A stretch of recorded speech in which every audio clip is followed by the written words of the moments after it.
नागरिकका गुनासा, जिज्ञासा, प्रश्न अनि समस्याको उचित र सशक्त उठान गर्ने दिनेश एफएमको खरो प्रस्तुति कार्यक्रम नागरिक सवाल।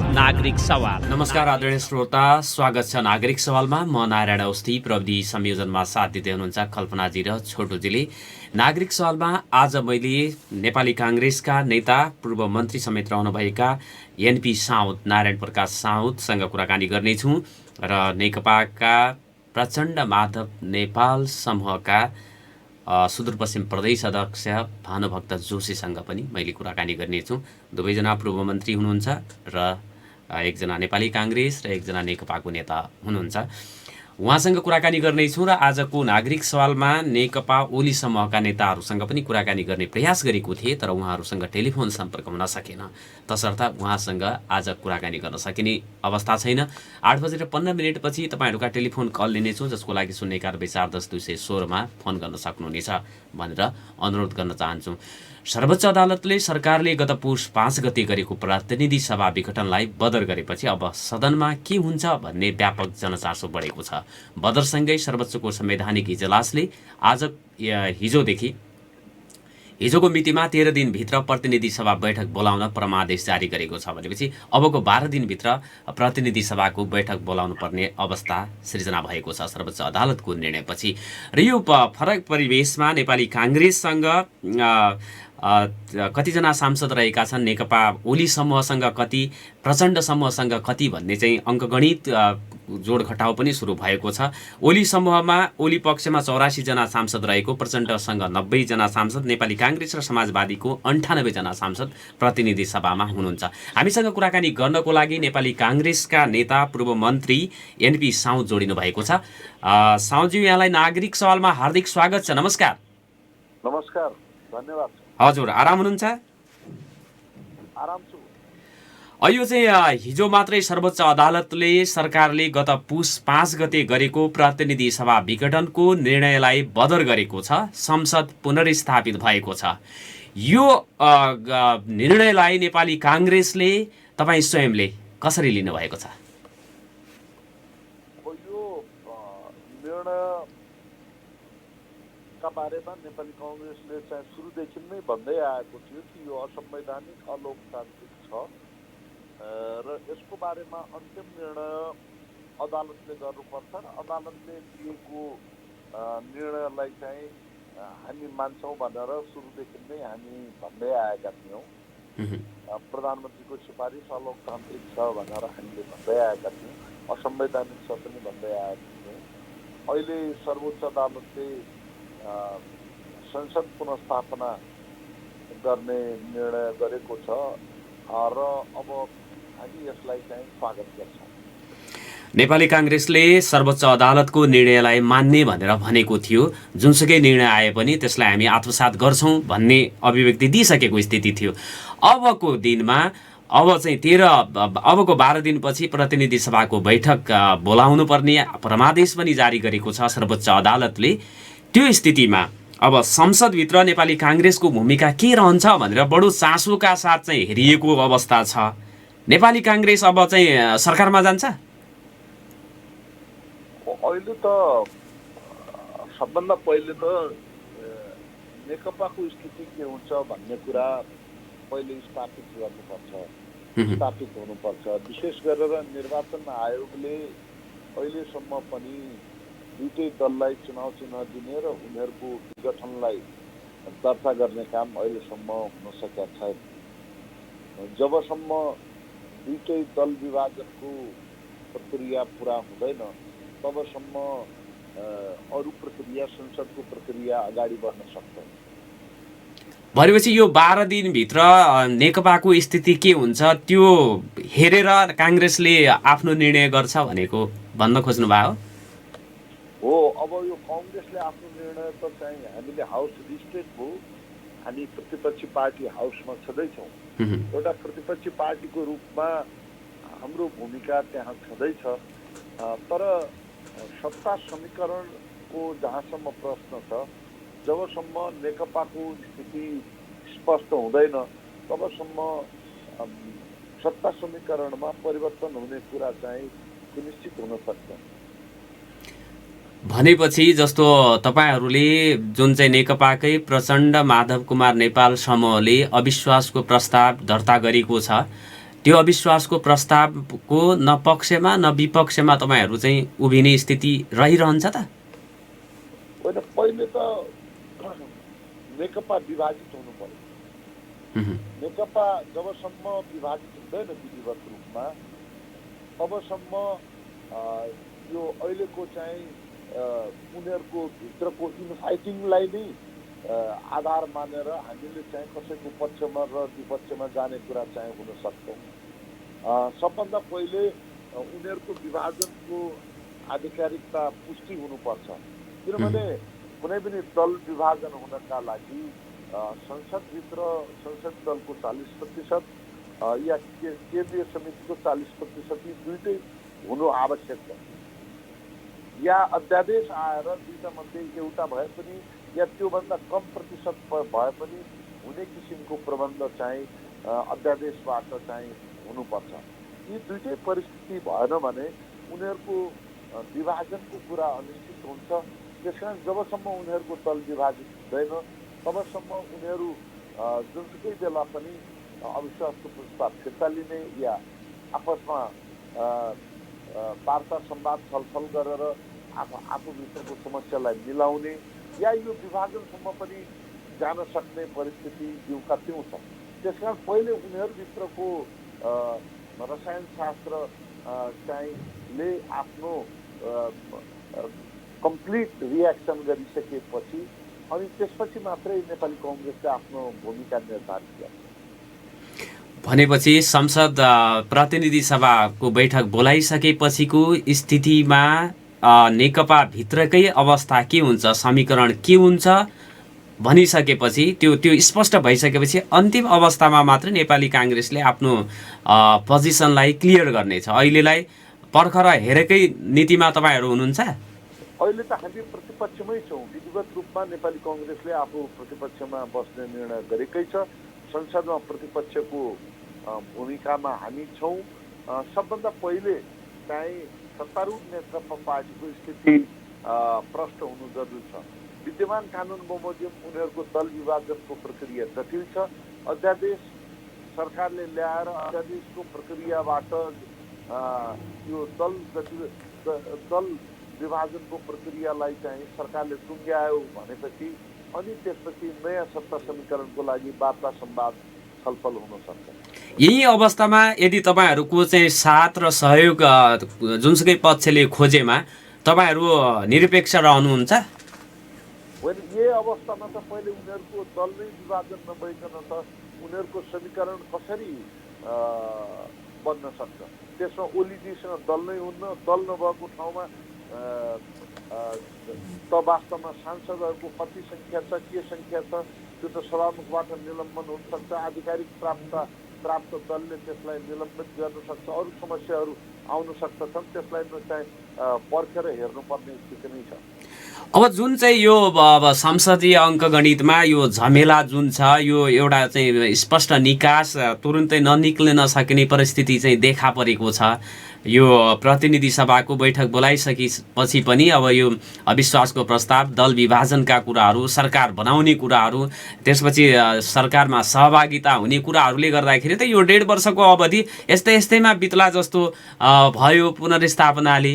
योभन्दा त ताजा जनादेशमा गइदिएको भए त सबैलाई चाहिँ हाइसन्चो हुन्थ्यो जस्तो पनि त लाग्ला नि तपाईँहरूलाई? हो, यो चाहिँ अहिले जो पुनर्स्थापना भएको छ, यो पुनर्स्थापनाबाट नयाँ अस्थिरताको चक्र सुरु नहोस् भन्ने बारेमा नेपाली कङ्ग्रेस चिन्तित छ। हामीले 2052 सालमा पनि हामीले चाहिँ देखेका छौँ कि संसद पुनर्स्थापना भइसकेपछि संसद त 5 वर्ष चल्यो, तर सरकारहरू 6 महिना वर्ष दिनमै बदलिँदै गए। त्यसले संसदीय व्यवस्थाको प्रति एउटा गम्भीर खालको वितृष्णा पैदा भयो र वास्तवमा हर्स ट्रेडिङ भन्छ कि वास्तवमा सांसदहरूको किनबेच जस्ता विकृतिहरू पनि चाहिँ संसदभित्र आए। त्यसले मुलुकको राजनीतिमै त्यसले दूरगामी असर पार्यो। त्यसले संसदीय व्यवस्थाका प्रति वितृष्णाले माओवादी जनयुद्धलाई फस्टाउने काम पनि गर्यो र संसदबाट संसदीय व्यवस्थाबाट समस्याको समाधान हुन सक्दैन भन्ने कम्युनिस्टहरूको उग्र कम्युनिस्टहरूको जुन सोच थियो त्यसको पक्षपोषण पनि कता कता ती संसदीय गतिविधिहरूबाट हुँदै आयो र यसले चाहिँ मुलुकको लागि मुलुकको हितको लागि प्रजातन्त्रलाई दिगो बनाउने कामको लागि पनि चाहिँ योगदान गर्न सकेन। त्यसकारण कुनै पनि समस्याको निकास चाहिँ जनतामा गएर गर्न सकिन्छ भन्ने पक्ष पनि नेपाली कङ्ग्रेसबाट भित्र दृढ रहँदै आएको थियो। निर्वाचन चाहिँ अन्य विकल्पहरू भन्दा निर्वाचन चाहिँ स्थिर प्रजातन्त्रका लागि उपयुक्त हुन सक्दछ। हालाकि त्यसका चुनौती छन्, निर्वाचन हुन्छ कि हुँदैन भन्ने चुनौती पनि होला या अरू चुनौतीहरू पनि होलान्। निर्वाचनको सुनिश्चितताको चुनौती होला, केही संवैधानिक व्यवधानहरू होलान्।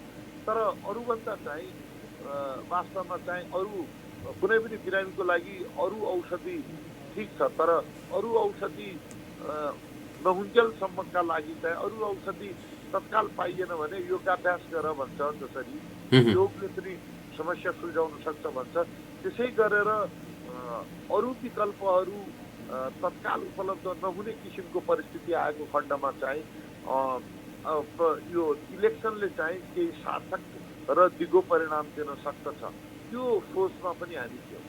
जस्तो अहिलेकै अवस्थामा यो प्रतिनिधि सभामा ओली विरुद्ध नेकपाकै दाहाल नेपाल समूहका 90 जना सांसदहरूले अविश्वासको प्रस्तावमा हस्ताक्षर गरेको भन्ने कुराहरू बाहिर आएको छ। यो सँगै ओलीसँग 84 जना मात्रै रहेको देखिन्छ। यसै स्थितिमा दल विभाजन नभइकन प्रतिनिधि सभामा अविश्वासको प्रस्ताव दर्ता भयो भने नेपाली काङ्ग्रेसले चाहिँ के गर्ला भन्ने प्रश्न पनि उब्जेका छन्। के गर्ला? होइन, पहिले उनीहरूको दलको स्थिति स्पष्ट हुनुपर्छ। उनीहरूको दलको स्थिति स्पष्ट नभइकन उनीहरूको विश्वास अविश्वासको प्रस्ताव उनीहरूको आन्तरिक ध्रुवीकरणका लागि, आन्तरिक ध्रुवीकरणको प्रयोजनका लागि मात्रै हुन सक्दछ। त्यसले चाहिँ ओली सरकारको स्थापनको या संस्थापनको कुरालाई आधार मानेर मात्रै नेपाली कङ्ग्रेस त्यसमा रियाक्ट गर्ने कुरा बडो जटिल छ। हाम्रो पार्टीभित्र त्यसको बारेमा धेरै छलफल भएको छैन। ओली आफ्नो कदम असफल भइसकेपछि ओली समक्ष नैतिक रूपमा प्रधानमन्त्रीको कुर्सीमा रहने चाहिँ आधार चाहिँ उहाँले चाहिँ गुमाइसक्नु भएको परिस्थिति छ। भनेपछि नेपाली काङ्ग्रेस यो अविश्वासको प्रस्ताव दर्ता हुनुभन्दा अगाडि अथवा प्रतिनिधि सभाको बैठक बोलाउनुभन्दा अगाडि अथवा बोलाए लगत्तै राजीनामा चाहन्छ ओलीको, प्रधानमन्त्रीको? अब राजीनामा भनेको त मान्छे राजनीति भएर मात्रै गर्ने कागज हो। त्यसकारण चाहिँ ओलीजीबाट त्यस्तो अहिलेसम्म स्पष्ट सङ्केत आएको छैन। तर उहाँको राजनीतिक कदम असफल भइसकेपछि ओलीजी लामो समयसम्म सत्तामा बस्ने आधार चाहिँ समाप्त भइसकेको छ। तर नेकपा विभाजनको प्रक्रियाले जबसम्म मूर्त रूप लिन सक्दैन तबसम्म राष्ट्रिय राजनीतिको पनि दिशा निर्धारण हुन सक्दैन। त्यसकारण एउटा पार्टीले अविश्वासको प्रस्ताव राख्ने कुरामा नेकपाभित्रकै अर्को पक्षले कसरी प्रतिक्रिया दिन्छ, उनीहरू पार्टीको आन्तरिक सहमतिको प्रयोजनका लागि उनीहरू चाहिँ छलफल र वार्ताको माध्यमबाट एकताको बाटोमा जान्छन् कि विभाजित भएर नयाँ परिस्थिति उत्पन्न हुन्छ, त्यसलाई नेपाली कङ्ग्रेसले सूक्ष्म किसिमले हेर्नुपर्ने हो। नेपाली काङ्ग्रेसको त अहिले दुवै हातमा लड्डु छ भनेर चाहिँ टिप्पणी गर्ने गरिन्छ। जस्तो ओलीकै यो कदमलाई अलोकतान्त्रिक भनेको ओलीलाई टोली गुण्डाको संज्ञा दिने समूह पनि तपाईँको मान्छेहरू पनि तपाईँभित्र नेपाली काङ्ग्रेसभित्र रहेको स्थिति छ। भोलि सहकार्य गर्नु नै पर्यो, समीकरणै गर्नु पर्यो भने ओलीसँग भन्दा प्रचण्ड माधव कुमार नेपाल पक्षसँग गर्न सकिने सङ्केतहरू नेपाली काङ्ग्रेसले हिजोदेखि दिएको अवस्था हो। अब चाहिँ अबको परिस्थितिमा पनि त्यही होला कि केही फरक होला, ओलीसँगै मिलेर जाला, काङ्ग्रेसले के गर्ला भन्ने प्रश्नहरू त छन् थुप्रै। त्यसमा के भन्नुहुन्छ? अब पहिले उनीहरूको दल विभाजन हुनु पर्यो। पहिलेसम्म उनीहरूको दललाई विभाजनलाई निर्वाचन आयोगले विधिवत मान्यता दिँदैन तबसम्म कोसँग मिलेर जाने भनेर नेपाली कङ्ग्रेसलाई प्रयोगशाला बनाउनु हाम्रो हितको लागि पनि राम्रो हुँदैन र प्रजातन्त्रका लागि पनि राम्रो हुँदैन। त्यसकारण चाहिँ पहिले उनीहरूको दल विभाजन भएपछि मात्रै नेपाली कङ्ग्रेसले चाहिँ आफ्नो भूमिका खोज्छ।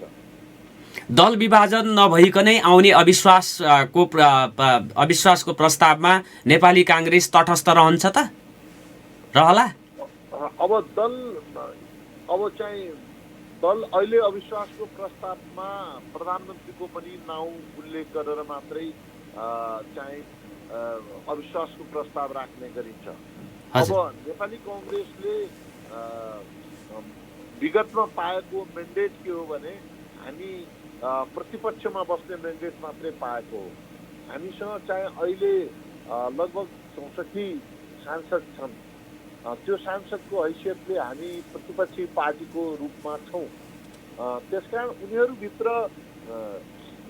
उनीहरूभित्र जबसम्म स्पष्ट किसिमले चाहिँ विभाजनको प्रक्रिया अगाडि बढ्दैन हामीले कसैको पक्ष विपक्षमा गयौँ र त्यो स्ट्रेन्थले त्यो पक्षको स्ट्रेन्थ त्यसबाट बढेर उनीहरूको सङ्ख्या चाहिँ पर्याप्त भयो भनेपछि त्यस्तो अवस्थामा नेपाली कङ्ग्रेसको सहयोग लिइराख्नुपर्ने जरुरत नपनि हुन सक्दछ। या चाहिँ नेपाली कङ्ग्रेसभन्दा साना अन्य दलको प्रयोजनले पनि सहयोगले पनि चाहिँ सरकार बन्न सक्ने परिस्थिति आउँछ। त्यसकारण हतारिएर नेपाली कङ्ग्रेसले चाहिँ सत्ता समीकरणमा जानुभन्दा पनि नेपाली कङ्ग्रेसका अगाडि तपाईँले भने जस्तो दुईटै हातमा लड्डु होइन कि दुईटैतिर चुनौती छन् र यो चुनौतीबाट हामीले दृढतापूर्वक प्रजातन्त्रलाई अहिलेको अवस्थाबाट संविधानमा अगाडि बढ्नुपर्छ जस्तो लाग्छ मलाई। जस्तो नेकपा विभाजन भयो भने कुनै पनि पक्षसँग बहुमत पुग्दैन र कुनै पनि एउटा पक्षले अथवा ओली पक्ष अथवा प्रचण्ड नेपाल दाहाल नेपाल समूहले बहुमत पुगाउनको लागि नेपाली काङ्ग्रेसले दुईटै समूहमध्ये कुनै एउटालाई समर्थन गर्नुपर्ने देखिन्छ। त्यस्तो स्थितिमा दल विभाजनै भयो, नेकपा विभाजित भएर आयो औपचारिक रूपमा र त्यो स्थितिमा तपाईँहरूले अनुकूल कुन पक्षलाई मान्नु होला भन्ने प्रश्नको पनि जवाब दिन सकिएला? होइन, अनुकूल र प्रतिकूल हाम्रो लागि चाहिँ एउटा पक्ष अनुकूल र एउटा पक्ष प्रतिकूल भन्ने हुन सक्दैन। यो विगतको घटना नेपाल कम्युनिस्ट पार्टीको आन्तरिक द्वन्द्वका कारणले भएको थियो र यो घटनाक्रमका बारेमा हामी वार्ता संवाद गर्नेछौँ। अहिले प्रधानमन्त्रीको कदम असफल भइसकेको छ। प्रधानमन्त्रीसँग पनि पार्टीको वार्ता होला, राजनीतिमा वार्ता छलफल नहुने भन्ने हुन सक्दैन। त्यसै गरेर नेकपाको अर्को धडासँग पनि वार्ता छलफल होला, उनीहरूको आपसमा पनि वार्ता छलफल हुन सक्दछ। त्यसकारण चाहिँ दुईटा कसैको बिचमा पनि वार्ता हुन्न भन्ने कुरा होइन। हामी अहिलेको अवस्थामा हतारिएका छैनौँ। भर्खरै 12 दिन अहिले बाँकी छ र पहिले निर्वाचन आयोगले या संसदभित्र उनीहरूको स्थिति जबसम्म स्थिर हुँदैन तबसम्म हामी सत्तामा जानका लागि हतार गर्दैन। दाहाल नेपाल समूहले संयुक्त आन्दोलनको लागि प्रस्ताव गरेको थियो, नेपाली काङ्ग्रेसले त्यसलाई स्वीकार गरेको थिएन। भोलिको दिनमा सत्ता साझेदारीका लागि त्यसै गरी आएको प्रस्तावलाई के गर्ला भनेर पनि हेरिएको छ नि त। हामीले चाहिँ हिजो हामी आफै आन्दोलनमा थियौँ। जबसम्म कम्युनिस्ट पार्टी विभाजित भएर उनीहरूले चाहिँ छुट्टा छुट्टै आन्दोलन या सहकारीको प्रस्ताव राख्दैनन् तबसम्म हामीले उनीहरूको व्यक्तिगत प्रस्तावमा या गुटीय प्रस्तावमा नेपाली कङ्ग्रेस जस्तो ऐतिहासिक पार्टीले संलग्न हुनुपर्छ भन्ने थिएन। यसले प्रजातन्त्रको हित पनि गर्न सक्दैन थियो। त्यसै गरेर अहिले पनि जबसम्म उनीहरूको संसदभित्रको समीकरण उनीहरूको चाहिँ समीकरण टुङ्गो लाग्दैन, उनीहरूको संसदभित्रको स्थितिको टुङ्गो लाग्दैन, संसदीय दल उनीहरूको विधिवत विभाजित हुँदैन, तबसम्म नेपाली कङ्ग्रेसले एक पक्षसँग वार्ता गर्नुको कुनै अर्थ छैन। नेपाली काङ्ग्रेसले जुन बढी लोकतान्त्रिक छ त्यही समूहलाई समर्थन गर्ला नि, होइन र? होइन, अब कसलाई लोकतान्त्रिक भन्ने कसलाई अलोकतान्त्रिक भन्ने दुईटै कम्युनिस्ट पार्टीले चाहिँ मार्क्सवाद छोडेका छैनन्। दुईटैको व्यवहारमा पनि चाहिँ अलिकति अधिनायकवादको गन्ध पटक पटक आउने गरेकै छ।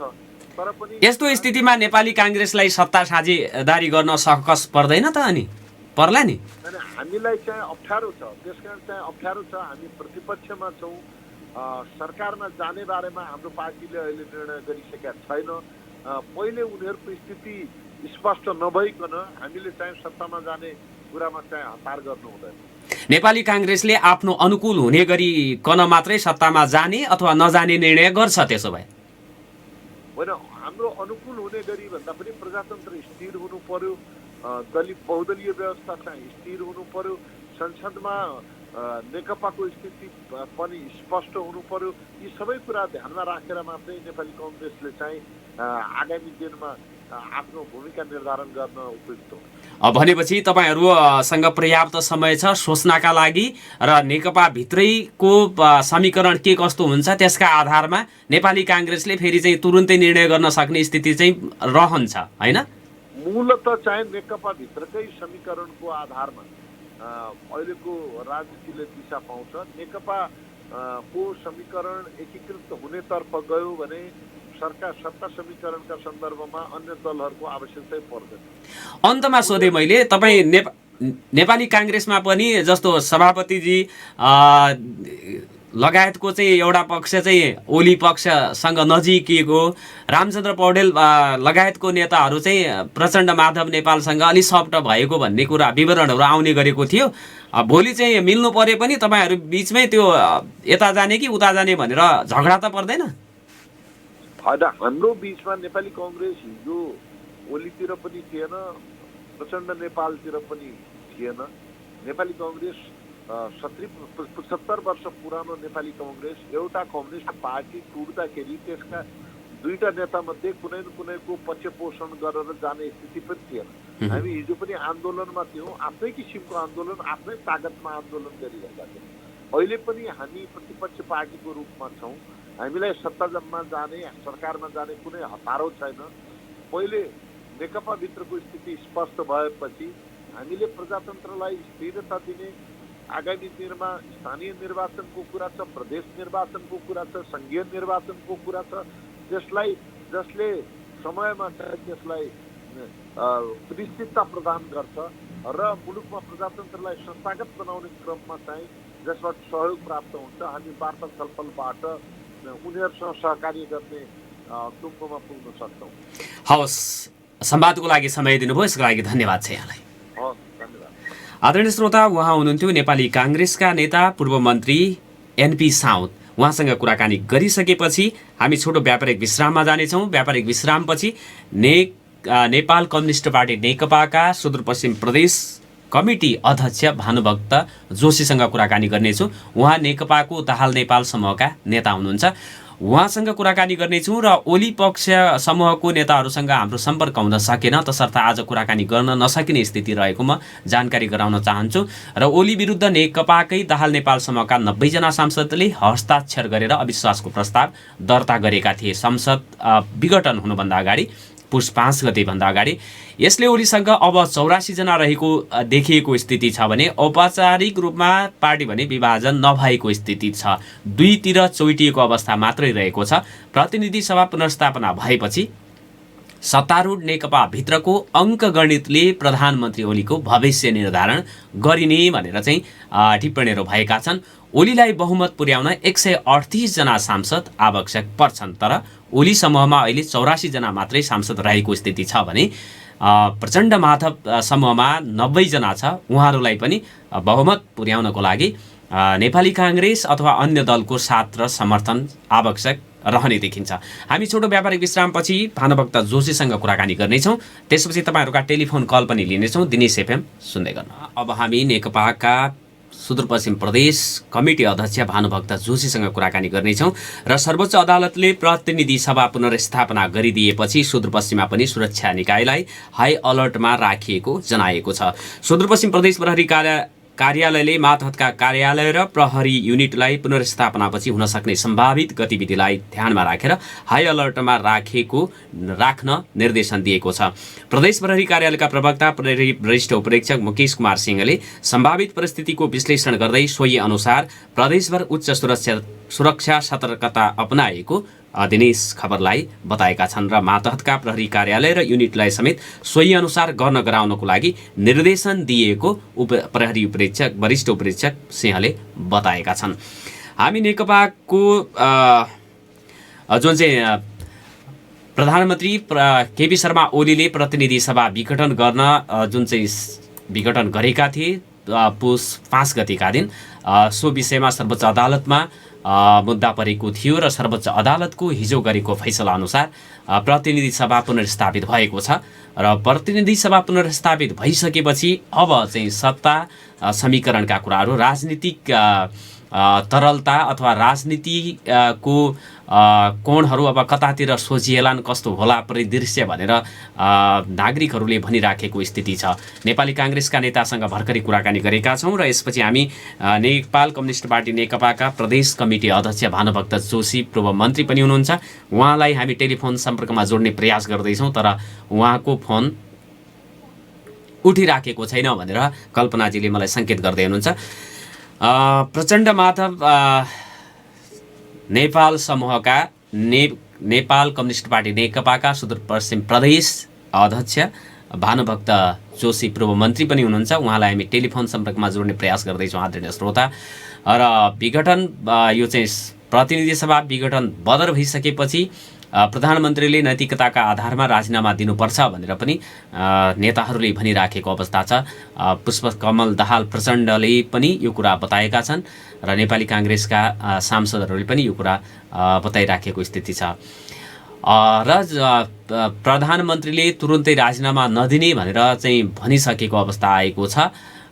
प्रतिनिधि सभा 12 दिनभित्र बोलाइसक्नुपर्ने र प्रतिनिधि सभामा अविश्वासको प्रस्तावको सामना गर्ने भन्ने प्रारम्भिक प्रतिक्रिया प्रधानमन्त्रीको तर्फबाट आएको छ। समाचार माध्यममा सञ्चार माध्यममा यो कुरा आएको छ र अब चाहिँ नेपाल कम्युनिस्ट पार्टी नेकपा मिल्नुपर्छ भनेर पनि नेताहरूले भन्न थालेको स्थिति छ। प्रतिनिधि सभा पुनर्स्थापित गर्ने सर्वोच्च अदालतको निर्णयसँगै नेकपाका नेताहरू पार्टीलाई फेरि पुरानै अवस्थामा फर्काएर जुन चाहिँ चोटिएको अवस्थामा छ, औपचारिक रूपमा अथवा कानुनी रूपमा नेकपा 2 फरक पार्टी भए नसकेको स्थिति हो र मिलेर सँगै जानुपर्ने स्थिति आइसकेको भनेर चाहिँ नेताहरूले बताइराखेको स्थिति पनि छ। सोही विषयमा हामी चाहिँ कुराकानी गर्न प्रयास गर्दैछौँ। नेपाल कम्युनिस्ट पार्टी नेकपाका ओली समूहका नेताहरूसँग कुराकानी गर्ने प्रयास पनि असफल भएको थियो। उहाँहरूसँग हाम्रो सम्पर्क स्थापित हुन सकेन, फोन उठेन उहाँहरूको। धेरैजसो नेताहरूको हिजो स्विच अफ रहेको अवस्था थियो भने धेरैले अब चाहिँ बोल्न नसकिने स्थिति पनि बताएको स्थिति छ। तर माधव नेपाल प्रचण्ड समूहका अध्यक्ष भानुभक्त जोशीले हामीलाई समय दिनुभएको थियो तर उहाँको टेलिफोन रिसिभ भइराखेको छैन। अब यो चाहिँ विघटन बदर भइसँगै प्रधानमन्त्रीले नैतिकताका आधारमा राजीनामा दिनु पर्थ्यो भनेर पनि कुराहरू आएका छन्। यदि त्यसो भएन भने संसद बैठकबाट नेकपा दाहाल नेपाल समूहका 90 जनाले सांसदले प्रस्तुत गरेको अविश्वासको प्रस्ताव अगाडि बढ्नेछ। संसद बोलाइसकेपछि अविश्वासको प्रस्तावमा बहुमत पुगेर पारित भएमा ओली पदमुक्त हुनेछन् तर अविश्वासको प्रस्ताव पारित हुन काङ्ग्रेस वा मधेसवादी दलको साथ चाहिन्छ। तर काङ्ग्रेसले भर्खरै भनिराखेको छ, काङ्ग्रेसका नेतासँग कुराकानी गर्दाखेरि नेकपा पार्टीको विभाजन संस्थागत अथवा कानुनी रूपमा विभाजन नहुँदासम्म नेपाली काङ्ग्रेसले विश्वासको प्रस्तावमा कुनै पनि निर्णय गर्न नसकिने स्थिति रहन्छ भनेर भनेको अवस्था छ। काङ्ग्रेस अब यसपछिको अवस्थामा प्रतिनिधि सभामा काङ्ग्रेस निर्णायक हुने देखिन्छ। काङ्ग्रेसको साथ भएन भने अविश्वासको प्रस्ताव फेल हुन्छ र अविश्वासको प्रस्ताव फेल भएमा ओली प्रधानमन्त्रीमा रहने अवस्था रहन्छ। उनी विरुद्ध थप 1 वर्ष विश्वासको प्रस्ताव ल्याउन पाइनै छैन। त्यसपछि आफै पनि 5 वर्षे मध्यावधि चुनाव माहौल सुरु भइसक्नेछ। ओलीकै नेतृत्वमा उक्त चुनाव हुनेछ। ओलीले आरामले आफ्नो 5 वर्षीय कार्यकाल पुरा गर्नेछन् भनेर मैले एउटा लेखिएको फेसबुक टिप्पणीलाई यहाँनिर चाहिँ पढेर तपाईँहरूलाई सुनाइराखेको छु है। यदि अविश्वासको प्रस्ताव पारित भएमा ओली सत्ताबाट त बाहिरिनेछन्, तर प्रधानमन्त्रीमा प्रस्तावित प्रचण्डका लागि तगारो बन्नेछन्। पहिला त संसदीय दलको नेता चुनिनुपर्छ, यसमा ओलीले बाधा पुर्याउन सक्छन्। प्रधानमन्त्री हुनको लागि प्रचण्डले नेकपाभित्रै संसदीय दलको नेता चुनिनुपर्ने हुन्छ। यदि ओलीको बहुमत भयो र प्रचण्ड संसदीय दलको नेता चुनिन सकेनन् भने कि पार्टी फुटाएर गठबन्धन सरकारमा अघि बढ्नु पर्यो, होइन भने बहुमत प्राप्त दलले दलको नेता छान्न नसकेमा वैकल्पिक सरकार बन्ने स्थिति बाँकी नरहने अवस्था कामचलाउ प्रधानमन्त्रीका हैसियतमा ओलीले धारा 76(7) अनुसार फेरि विघटन गरेर चुनाव घोषणा गर्नुपर्नेछ। अविश्वासको प्रस्ताव पारितपछि दल फुट्यो भने चाहिँ गठबन्धन सरकारको विकल्पमा राजनीति अगाडि बढ्नेछ। यहाँनिर प्रमुख प्रतिपक्षी नेपाली काङ्ग्रेसको भूमिका महत्त्वपूर्ण हुन्छ। काङ्ग्रेसको समर्थन बिना कसैले पनि सरकार बन्ने अवस्था रहँदैन।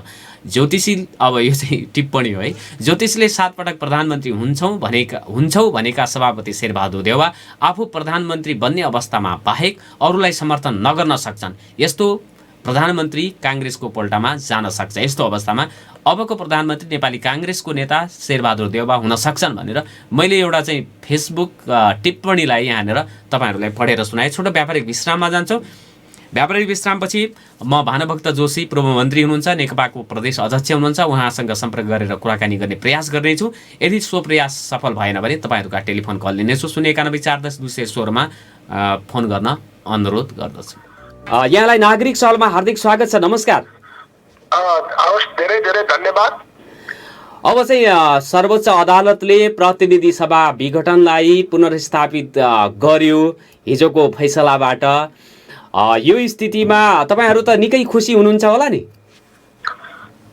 अब यो पछिल्लो जो एउटा घटनाक्रम सर्वोच्च अदालतले एक खालको प्रतिनिधि सभा पुनर्स्थापना गर्ने जे फैसला गर्यो अथवा प्रधानमन्त्री केपी ओलीले गरेको असंवैधानिक जो विघटन थियो र राष्ट्रपतिज्यूले जसरी त्यसलाई सदर गर्ने काम गरेको थियो त्यस बारेमा सर्वोच्च अदालतले प्रष्ट ढङ्गले बोलिसकेपछि यो धेरै उत्साहित हुने, खुसी हुने भन्ने भन्दा पनि सामान्यतया अहिले जो संविधानमा जो नभएको व्यवस्था सर्वोच्च अदालतबाट त्यसलाई सच्याउने काम गरियो, त्यसको लागि चाहिँ हामीले चाहिँ सामान्यतया धेरै खुसी मान्ने भन्दा पनि यो एक खालको सकारात्मक निर्णय हो। यसले भोलिका दिनमा आउने दिनमा पनि जसरी अब कुनै पनि प्रधानमन्त्रीले यसरी विषयमा अनावश्यक ढङ्गले संसदमा विकल्प छँदै संसद विघटन गर्न पाइँदैन भन्ने पनि यो भविष्यका लागि पनि नजिर भएको हुनाले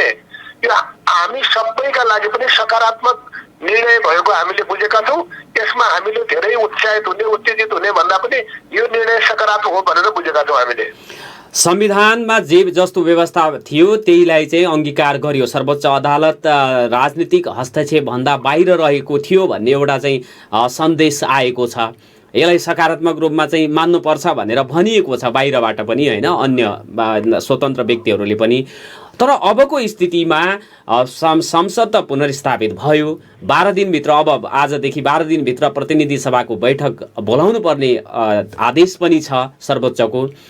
तर त्यसपछि अब चाहिँ नि प्रतिनिधि सभाबाटै, संसदबाटै राजनीतिक अस्थिरता चाहिँ हुन्छ। अब 52 सालको परिस्थितिमा संसद फर्किन्छ भनेर चाहिँ चिन्ता गरिएका छन् नि त। अब चाहिँ यो सन्देशले, यो चाहिँ पुनर्स्थापना गर भन्ने आदेशले नेकपालाई मिल भनेर पनि त भनेको होला नि? यो हामीले धेरै कुराहरूमा सकारात्मक ढङ्गले सोच राख्नु आवश्यक हुन्छ। सबै कुरालाई नकारात्मक ढङ्गले हेर्ने भन्दा पनि हामीले सकारात्मक ढङ्गले सोच्नुपर्ने अवस्था आउँछ। जसरी अहिले मान्छेले, जस्तै तपाईँलाई यसभन्दा पहिले संविधानमा नभएको, प्रधानमन्त्रीलाई नभएको अधिकारको बारेमा पनि बाहिर सम्पूर्ण मान्छेले के भन्ने गर्थे भन्दाखेरि त संविधानमा प्रधानमन्त्रीलाई विघटन गर्ने अधिकार छैन भन्ने र सबैले भन्थे, कानुन व्यवसायीले भन्थे, बुद्धिजीवीले भन्थे, पूर्व प्रधान न्यायाधीशहरूले भन्थे। आम रूपमा सबैले भन्छ, तर एउटा मानसिकता के थियो त भन्दाखेरि त केपी ओलीले सेटिङ मिलाएका छन्। तपाईँमा त्रास के थियो त भन्दाखेरि त सबै संवैधानिक निकायमा अदालतमा सेटिङ गरेका छन् भन्ने त्यो मान्छेमा त्रास थियो। त्यो त्रासलाई स्वतन्त्र एउटा अदालतले आज प्रमाणित गरिदिएको छ। अहिले पनि कतिपय मान्छे के त्यो हल्ला चलाउँदैछन् त भन्दाखेरि त अब संसदमा यस्तो खेल हुने भयो, अब संसदमा मान्नेहरूको प्रतिनिधि सभा सदस्यको किनबेचको खेल हुने भयो। यो गलत प्रचार किन गर्दैछन्? किनभने सबै कुरालाई जस्तै अहिले यो भन्ने को छन् त भन्दाखेरि यो भन्ने केपी ओली हुन्, तपाईँलाई थाहा छ। अस्ति मात्र उहाँले कञ्चनपुरको सभामा के भन्यो त भन्दाखेरि त अब संसदको किनबेच हुनेछ, तलमाथि हुनेछ, फेरि प्रधानमन्त्री खोज्न जानेछन्, माधव नेपालले यसरी ढोक्नेछन् भनेर जो उहाँले भन्नुभयो, यो उहाँहरूबाटै चलाएको हल्ला हो कि उहाँहरू त्यो मनस्थितिमा हुनुहुन्छ भन्ने कुरा जे देखिन्छ त्यो प्रवृत्ति उहाँहरूले किन यसो? तपाईँले अहिले अन्य पक्ष चाहे तपाईँ नेपाली काङ्ग्रेसका नेताहरू भन्नुहुन्छ, नेपाल कम्युनिस्ट पार्टी नेकपाका नेताहरू भन्नुहुन्छ, अरूबाट यस्तो कहीँ आवाज आएको छैन। यो आवाज कसबाट आयो त भन्दा आज बिहान मैले सूर्य थापाको त्यो प्रधानमन्त्रीको सल्लाहकारको अन्तर्वार्ता सुनेको थिएँ र केपी ओलीले हिजो अस्ति भनेका कुरा सुनेका थिएँ। उहाँहरू के मानसिकतामा हुनुहुन्छ भने फेरि संसदको किनबेच भनेर दिमाग केमा रहेछ त भन्दा किनबेचमा रहेछ नि त। त्यसैले त्यसलाई गलत ढङ्गले नबुझिकन अब प्रतिनिधि सभाका सबै सदस्यहरू, राजनीतिक दलका सबै मान्छेहरू किनबेचमा लाग्दैनन्, गलत काममा लाग्दैनन् भन्ने कुराको पनि सन्देश दिने गरी जानु आवश्यक हुन्छ भनेर म विश्वास गर्न चाहन्छु। त्यो सन्देश दिनका लागि त नेकपा ओली पक्षसँग 84 जना, तपाईहरूसँग 90 जना सांसद हुनुहुँदो रहेछ प्रतिनिधि सभामा, सँगै मिलेर गयो भने त्यो सम्भव होला। अब तपाईहरूको चाहिँ एकमात्र ध्येय ओलीलाई चाहिँ पछार्ने, अनि ओलीको ध्येय पनि अब तपाईहरूलाई नटेर्ने भइदियो भने त फेरि त्यही अङ्कगणितै सुरु हुन्छ, किनबेचै सुरु होला नि त। तपाईहरूले के सोच्नु पर्यो भन्दाखेरि त तपाईँहरू मिडियाका साथीहरूलाई म के अनुरोध गर्न चाहन्छु भन्दाखेरि अब त यो सबै कुराको निकास दिने कुराहरूमा जसरी यसभन्दा पहिले उहाँले अवैधानिक असंवैधानिक कामहरू गर्नुभयो त्यसको नैतिकताको आधारमा उहाँले अब यो पार्टीभित्र पनि अलि एकता गर्ने खालको भाव भनेको त उहाँले नैतिक ढङ्गले आफूले बिदा हुनु पर्यो, राजीनामा दिनु पर्यो। त्यसपछि त्यहाँभित्रका अरू कुराहरूमा सहज ढङ्गले अगाडि बढ्ने अवस्था होला। उहाँले फेरि यति अवैधानिक असंवैधानिक काम गर्ने मान्छेले म नै हुँ भन्ने खालको कुरा गर्यो भने अब उहाँहरूलाई नेता मान्न कसरी सकिन्छ, उहाँलाई प्रधानमन्त्री मान्न कसरी सकिन्छ? त्यसो भएको हुनाले उहाँले यदि उहाँमा अझ पनि थोरै पनि नैतिकता छ, अलिकति पनि एउटा इमान छ, अलिकति पनि एउटा आदर्श छ भने उहाँले बिदा हुनुपर्छ, उहाँले राजीनामा दिनुपर्छ। त्यसपछि तपाईँले भनेको कुरा अगाडि बढ्छ। हाम्रो पार्टी भनेपछि प्रधानमन्त्रीबाट केपी शर्मा ओलीले राजीनामा नदिँदासम्म यो चाहिँ पार्टी फेरि पहिलाकै स्थितिमा आउने कुनै गुन्जाइस छैन। तपाईँलाई भनौँ प्रधानमन्त्री केपी ओली नै रहिराखे अनि प्रधानमन्त्रीलाई केपी ओलीलाई केन्द्रबिन्दु बनाएर पार्टी एकता हुन्छ, एक ठाउँमा आइन्छ भन्ने कुरामा मलाई विश्वास लागेको छैन। हुन त त्यो पार्टीको आधिकारिक कुरा होला, पार्टीले गर्ला। तर अहिले पनि यतिसम्म वितरणा गर्ने, यतिसम्म अराजक काम गर्ने, यतिसम्म विधि विधानभन्दा बाहिरको काम गर्ने मान्छेलाई नेता मानेर त्यही फेरि केन्द्रबिन्दु बनाएर अनि त्यसैलाई चाहिँ राखेर अगाडि बढ्न सकिन्छ भन्ने कुरामा त मलाई विश्वास छैन। अनि तपाईँहरूले पार्टी नफुटाइकनै अथवा नमिलिकनै या त पार्टी फुटाउनु पर्यो, पार्टी फुटाउनुहुन्छ त अनि तपाईँहरूकोले चाहिँ हामी अलग भयौँ भनेर चाहिँ निर्वाचन आयोगमा जानुहुन्छ? तपाईँलाई त त्यसबारेमा हामीले प्रष्ट ढङ्गले के भनेका छौँ भने केपी शर्मा ओली पार्टीको अध्यक्ष रहेको मान्छेले जब 2077 पुस 5 गते प्रतिनिधि सभा विघटन गरेपछि त्यसको लगत्तै दोस्रो दिन उहाँले थोरै केन्द्रीय कमिटीका सदस्य बोलाएर 1199 जनाको केन्द्रीय कमिटी उहाँले पहिले नै बनाइसक्नुभयो। पार्टी विभाजनको तहमा उनीहरू गइसके। अहिले पनि तपाईँहरूलाई थाहा छ विभिन्न जिल्लामा गाउँमा उहाँहरू पार्टी बनाउँदै जानु भएको छ भनेपछि त विभाजनको रेखा उहाँहरूले कोरिसक्नुभयो। हामीले अहिलेसम्म केपी शर्मा ओली बाहेक अरू मान्छेलाई पार्टीबाट कारबाही गरेको छैन। हाम्रो पार्टीको केन्द्रीय कमिटीको बैठकले केपी शर्मा ओलीलाई पनि पार्टीबाट कारबाही गरिएको छ। विष्णु पौडेललाई चाहिँ महासचिवबाट हटाइएको छ तर केन्द्रीय कमिटीबाट हटाइएको छैन। अब अन्य मान्छेहरूको बारेमा हाम्रो पार्टीका नेताहरूले छलफल गर्नुहुन्छ, कुराकानी गर्नुहुन्छ। यदि उहाँहरू त्यस कुरामा सहमत हुनुभएछ भने त्यसपछि पार्टीमा हामीले एकताकै पक्षमा छौँ। त्यसको हामी विमतिको पक्षमा, असहमतिको पक्षमा, विभाजनको पक्षमा त अहिलेसम्म हामी बसेका छैनौँ। विभाजन नहुनको लागि त केपी शर्मा ओलीको पनि त सम्मान गर्नु पर्ला नि तपाईँहरूले। अपमान गर्ने अध्यक्षको, प्रधानमन्त्रीको, अनि एकता गरेर जाउँ भनेपछि मान्लान् र त्यो पक्षका मान्छेहरूले? अब तपाईँ कल्पना गर्नु, जुन मान्छेले, जुन व्यक्तिले पार्टीको अध्यक्ष भएर पार्टीको बैठकको निर्णय मान्नुहुन्न, बैठक बस्न मान्नुहुन्न। तपाईँलाई थाहा छ विवाद केबाट सुरु भयो भने सचिवालयको बैठक बस्ने कि नबस्ने विषयमा विवाद भएको होइन। उहाँ के भन्नुहुन्छ भने म बैठक बस्दिनँ, अनि पार्टीको अध्यक्ष भएको मान्छे बैठक बस्दिनँ भन्यो भने ती मान्छेलाई कसरी तपाईँ चाहिँ मान्नु? त्यो सम्भव देख्नुहुन्छ? तपाईँहरू जस्तो एउटा भौतिक मान्छे तपाईँहरू कल्पना गर्नुहोस् त, जो मान्छे बैठक बस्दिनँ भन्नुहुन्छ, तपाईँको बैठकमा आउँदिन भन्नुहुन्छ, केन्द्रीय कमिटीको बैठक बस्दिनँ भन्नुहुन्छ, सचिवालयको बैठक बस्दिनँ भन्नुहुन्छ। उहाँले सम्मान त मान्छेले आफ्नो व्यवहारले सम्मान गर्ने होला नि त, अनि अराजक भएर सबैले सम्मान गर्न सक्ने सम्भावना होला त? भनेपछि प्रतिनिधि सभाको पहिलो बैठकमै तपाईँहरूले अविश्वासको प्रस्ताव दर्ता गराउनुहुन्छ? त्यसो भए त्यस बारेमा त आज हाम्रो पार्टीको आधिकारिक बैठक पनि बस्ला, सचिवालयको बैठक बस्ला, स्थायी समितिको बैठक बस्ला र संसदीय दलको पनि बैठक मैले सुनेको छु, आजै बोलाइएको छ भन्ने सुनेको छु।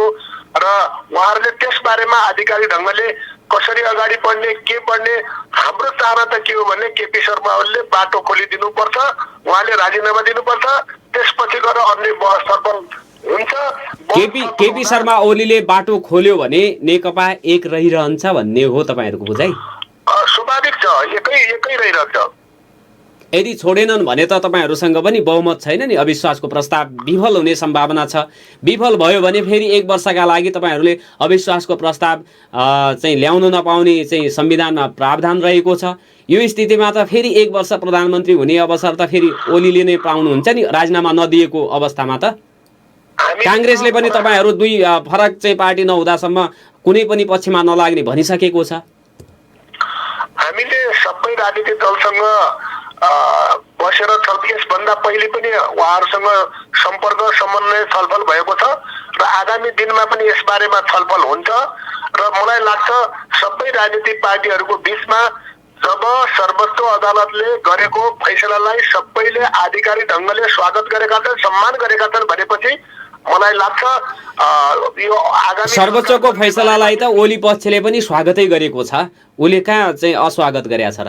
उसले पनि स्वागतै गरेको छ। तर तपाईँहरूको चाहिँ अविश्वासको प्रस्ताव पारित हुन त तपाईँहरूसँग बहुमत छैन नि। त्यस बारेमा त हामीले सबै राजनीतिक दलसँग परामर्श गर्ने, छलफल गर्ने भनेर भनेकै छु। मलाई लाग्छ नेकपा आधिकारिक रूपमा दुई पार्टी विभाजन नहुँदासम्म हामी कसैको पक्षमा पनि उभिँदैनौँ भनेर अरू पार्टीहरूले भनिराख्नु भएको छ। त्यो स्थितिमा त तपाईँहरूको अविश्वास प्रस्ताव आयो भने पनि फेल हुने र फेरि प्रधानमन्त्री ओलीलाई नै मानेर राख्नुपर्ने चाहिँ बाध्यात्मक अवस्था छ नि त।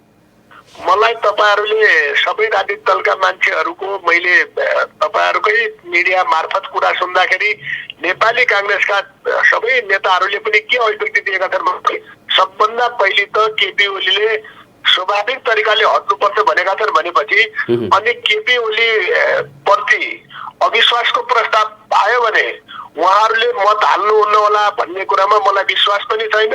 र त्यो केपी शर्मा ओलीलाई प्रधानमन्त्रीबाट हटाउनु पर्छ भन्ने कुरामा सबै राजनीतिक दलमा सहमति छ जस्तो लाग्छ। मैले विश्वास त्यो लिएको छु। यदि तपाईँले गरे जस्तो विश्वास चाहिँ अविश्वासमा परिणत भयो भने त ओली 1 वर्ष फेरि प्रधानमन्त्री हुने स्थिति आउँछ नि। त्यो कुनै सम्भावना छैन। त्यसमा तपाईँले खालि यो अनुमान गर्नुभएको, त्यो अनुमानको कुनै सत्यता छैन, कुनै तथ्य छैन, त्यसमा कल्पना पनि नगरे हुन्छ।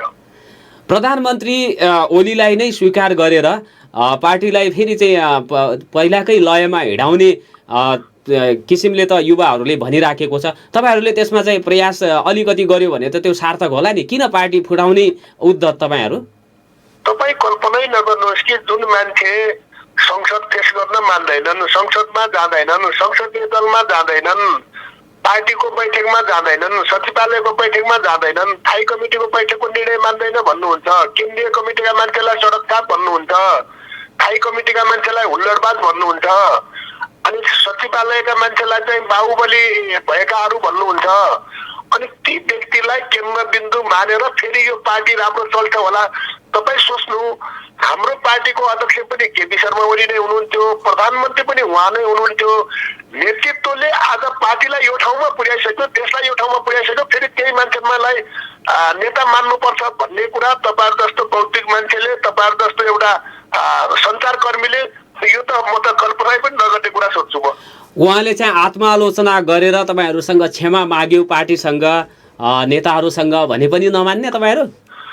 केपी शर्मा ओलीको स्वभाव तपाईँले बुझ्नु भएकै छैन। उहाँको स्वभाव भनेको राजनीति, हाम्रो पार्टीले उहाँले जतिसुकै गल्ती कमजोरी गरे तापनि पार्टीको स्थायी समितिको बैठकले 2077 भदौ 26 गते तपाईँ यो प्रतिनिधि सभाको कार्यकालभरि प्रधानमन्त्री भइराख्नुहोस्, आउँदो महाधिवेशनसम्म तपाईँ अध्यक्ष भइराख्नुहोस्, तर पार्टीसँग पनि परामर्श गर्नुहोस् भन्ने कुरा मा त उहाँ जानु भएन। प्रधानमन्त्री पनि उहाँ हुने, अध्यक्ष पनि उहाँ हुने, तर पार्टीसँग परामर्श गरेर काम गर्नु होला भन्दाखेरि नमान्ने मान्छेले आखिर हामीले त उहाँलाई चाहिँ त तपाईलाई थाहा छ, पार्टीको स्थायी समितिको बैठकले केपी शर्मा ओलीलाई प्रधानमन्त्रीबाट हट्नुहोस् पनि आधिकारिक ढङ्गले भनेको छैन, यो मान्छेको बाहिरको हल्ला हो। र त्यसपछि उहाँलाई अध्यक्षबाट हट्नुहोस् पनि भनेको थिएन। संस्थागत ढङ्गले प्रतिनिधि सभाको कार्यकालभरि प्रधानमन्त्री उहाँ नै हुने र संस्थागत ढङ्गले महाधिवेशनसम्म पार्टीको अध्यक्ष पनि उहाँ नै हुने भनिरहँदा पनि उहाँलाई पार्टीसँग परामर्श गरेर काम कारबाही गर्ने, पार्टीका सरकारका काम कारबाही गर्ने भन्ने कुरा चित्त नबुझेको पछि उहाँ अहिले पनि पार्टीसँग क्षमा माग्ने, त्यसो गर्ने स्वभावको नै व्यक्ति हुनुहुन्न त कसरी गर्नुहुन्छ तपाईँलाई? यदि अन्तिम अवस्थामा आएर त्यो आत्मालोचना सहित तपाईँहरूसँग उपस्थित भएर चाहिँ क्षमा माग्यो भने चाहिँ के गर्नुहुन्छ? पार्टीले के गर्ला? मलाई त अब पार्टीका नेताहरूले छलफल गर्लान्, बैठकमा कुरा होला, त्यो त पार्टीका नेताहरूलाई नै बढी थाहा छ। तर मलाई लाग्छ अर्को फेरि चाहिँ काङ्ग्रेसले केपी शर्मा ओलीलाई प्रधानमन्त्री राखेर, केपी शर्मा ओलीलाई पार्टी अध्यक्ष राखेर सहमति हुन्छ भन्ने कुरामा मलाई रत्तिबाट विश्वास छैन। जस्तो काङ्ग्रेसले अहिलेकै अवस्थामा तटस्थ बसिराख्ने, राजपा लगायत समाजवादी पार्टीहरूले पनि तपाईँहरूलाई चाहिँ यो विषयमा साथ दिएन भने तपाईँहरूको अविश्वासको प्रस्ताव त हात्यायो फुस्सा होला नि फेरि? त्यस्तो हुँदैन, त्यो तपाईँहरूले चाहिँ त्यो गरेको कुरा हो। मलाई लाग्छ नेपाली काङ्ग्रेससँग पनि सबै नेताहरूसँग राम्ररी परामर्श छलफल पहिले पनि भएको थियो, अहिले पनि भइरहेको छ। अनि जनता समाजवादी पार्टीका नेताहरूसँग पनि बहस छलफल भइरहेको छ। त्यसो भएको हुनाले मलाई के लाग्छ भने उहाँहरूको दुईटा तर्क होला। अब भोलि सरकार सञ्चालनको, सरकारको नेतृत्व कसले गर्ने भन्ने कुरामा नेपाल कम्युनिस्ट पार्टी नेकपाका नेताहरू, नेपाली काङ्ग्रेसका नेताहरूको बिचमा छलफल होला। त्यो छलफल हुँदाखेरि स्वाभाविक छलफल हुँदाखेरि यदि उहाँहरूले हामीलाई प्रधानमन्त्री पद चाहिन्छ, त्यो पनि मन्त्री परिषदमा सहज हुने गरी मन्त्रीहरू पनि चाहिन्छ भनेर प्रस्ताव आयो भने स्वीकार गरेर पनि जानुहुन्छ? त्यो त आपसी समझदारीको कुरा हो। अब प्रधानमन्त्री नेतृत्व कसले गर्ने, मन्त्री परिषदमा कसरी व्यवस्थापन गर्ने भन्ने कुराको त त्यसका पनि एउटा विधि, मापदण्ड, सबै प्रक्रिया होला नि त, जसको आफ्नो क्षमता स्वाभाविक छ। हामीले त खुलाई ढङ्गले हाम्रो पार्टीको अध्यक्ष कमलहरूले खुलाई ढङ्गले कुरा राख्नु भएको छ। माधव नेपालले, पुष्पकमल दाहालले के भन्नुभएको छ भने हामीलाई यही व्यक्तिलाई प्रधानमन्त्री बनाउनुपर्छ भनेर हामीले कुनै त्यस्तो हो गरेका छैनौँ। हामी उहाँहरूसँग सबै विषयलाई खुला राखेर छलफल गर्छौँ भनेर भन्नुभएको छ। मलाई लाग्छ यसबारेमा चाँडोभन्दा चाँडो छलफल अगाडि बढ्छ र त्यसमा चाहिँ मलाई लाग्छ असहमति होला जस्तो लाग्दैन, सहमतिमै आउने व्यवस्था हुन्छ जस्तो मैले महसुस गरेको छु। हवस्, कुराकानी गर्नको लागि समय दिनुभयो, यसको लागि धन्यवाद छ यहाँलाई। ल, तपाईँहरूलाई पनि धेरै धेरै धन्यवाद। आदरणीय श्रोता, उहाँ हुनुहुन्थ्यो नेकपा प्रचण्ड नेपाल समूहका सुदूरपश्चिम प्रदेश अध्यक्ष एवं पूर्व मन्त्री भानुभक्त जोशी। उहाँसँग कुराकानी गरिसकेपछि हाम्रो निर्धारित समय सिद्धिएको छ। एउटा टेलिफोन कल चाहिँ हामी लिनेछौँ। उहाँको टेलिफोन कललाई मैले इन्टरटेन गर्नेछु। स्वागत छ नागरिक सवालमा। को बोल्दै हुनुहुन्छ, कहाँदेखि? नमस्कार नारायणजी, म उत्तर बिहानीबाट सिद्धराज पनेरू बोल्दैछु। हजुर, यहाँको छोटो भनाइ राखिदिन अनुरोध गरे। सर्वप्रथम त नेपाली जनताको अभिमत र नेपालको संविधानको मूल मर्मलाई आत्मसात गर्दै सम्मानित सर्वोच्च अदालतबाट सम्माननीय प्रधान न्यायाधीशज्यूबाट जुन फैसला आयो त्यसको लागि म सम्माननीय प्रधान न्यायाधीशज्यू, रिट निवेदनकर्ताज्यू, रिटको तर्फबाट बहस गर्नुहुने कानुन व्यवसायीज्यूहरू र यो संसद पुनर्स्थापना हुनुपर्छ भन्ने माग राख्ने सम्पूर्ण राजनैतिक दलहरू र सबै आम नेपाली जनतामा प्रति उच्च सम्मान व्यक्त गर्दछु। नेपाली जनताले लामो राजनैतिक अस्थिरतापछि 2048 सालको पूर्ण बहुमतको सरकार नेपाली काङ्ग्रेसको नेतृत्वको आन्तरिक कलहले संसद विघटन भएपछि लामो राजनैतिक अस्थिरता भोगेपछि यो हाम्रो चुनावमा जो आएको थियो त्यसलाई चाहिँ नेपाली जनताले स्थिरता चाहेर मतदान गरेका थिए। नेकपाको आन्तरिक द्वन्द्वले देश चाहिँ यो अस्थिरतामा गयो। त्यसको लागि जुन फैसला भएको छ त्यसप्रति म उच्च सम्मान व्यक्त गर्दछु र अब चाहिँ त्यस्तो फोहोरी खेल नहोस्। हिजो पनि सुरा सुन्दरी प्रयोग, सांसद खरिदका घटनाहरू बेला बेलामा चाहिँ आएका हुन्। नेपाली जनताले नेकपाका सांसदहरूलाई स्थिरताको लागि मत दिएका हुन्। अझै निर्वाचन आयोगबाट पार्टी फुटिसकेको अवस्था पनि छैन। उहाँहरूले बढी नसके पनि 2 वर्ष कमसेकम आफ्नो सरकार टिकाउन पहल गरून्। म नेपाली नेकपाका सम्पूर्ण माननीय सांसदज्यूलाई अनुरोध गर्छु, राजनीतिक अस्थिरताको लागि तपाईँहरूलाई मत दिएको होइन। हुन त यो मत बत्ती निमाएर मतपेटिका साटेर निर्वाचित भएको भन्ने देशका प्रधानमन्त्री मन्त्रीले नै भनेको अवस्थामा यो मत थियो कि थिएन त्यो पनि शङ्काको विषय रहेको छ। तैपनि अब बहुमतकै सरकार भनेर अहिलेसम्म सबैले मानिरहेको अवस्थामा तपाईँहरूले चाहिँ 2 वर्ष जोगाउनुहोस् भन्ने म सुझाव दिन चाहन्छु। धन्यवाद। धन्यवाद। आदरणीय श्रोता, यो सँगै भोलि अर्को विषय वस्तु र प्रसङ्गमा कुराकानी गर्ने बाचाका साथ म पनि बिदा माग्छु। नमस्कार, शुभ दिन।